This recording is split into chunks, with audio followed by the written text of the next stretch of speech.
So, Granddad, where did you grow up? I grew up in Pocetella, Idaho. I was born there on December 6, 1942, to Arthur Macomber Sr.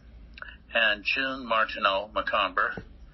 And I lived till I was 18, right there within a mile of where I was born. So it's pretty stable.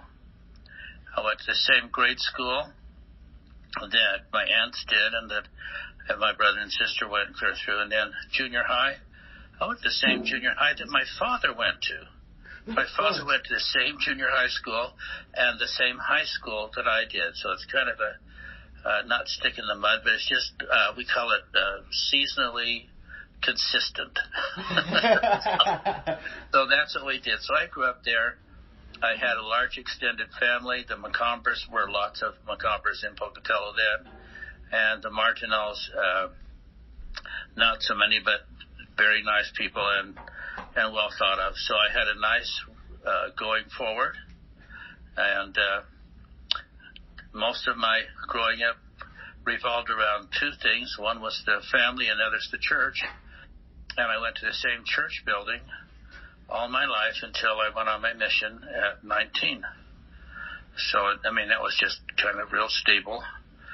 And so I had a very nice childhood.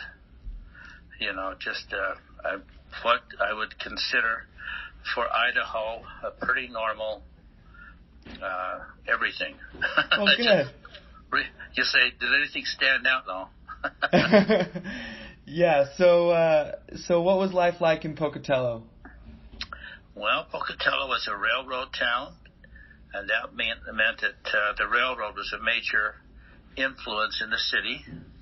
They had some shops there that later moved, and I still worked in those same shops when I went to the University of Utah because they moved them to Salt Lake. But there was shops and there was railroad stuff everywhere because it was kind of where you come off the northwest.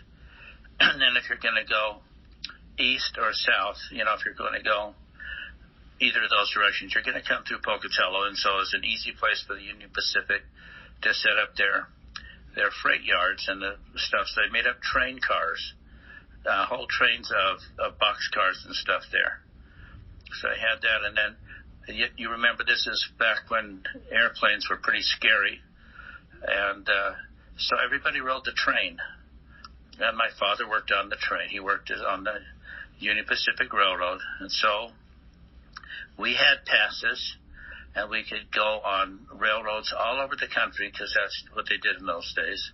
It's sort of like standby flying, only a whole different experience, I will tell you, because it was a different world. But we mostly did our trips by train.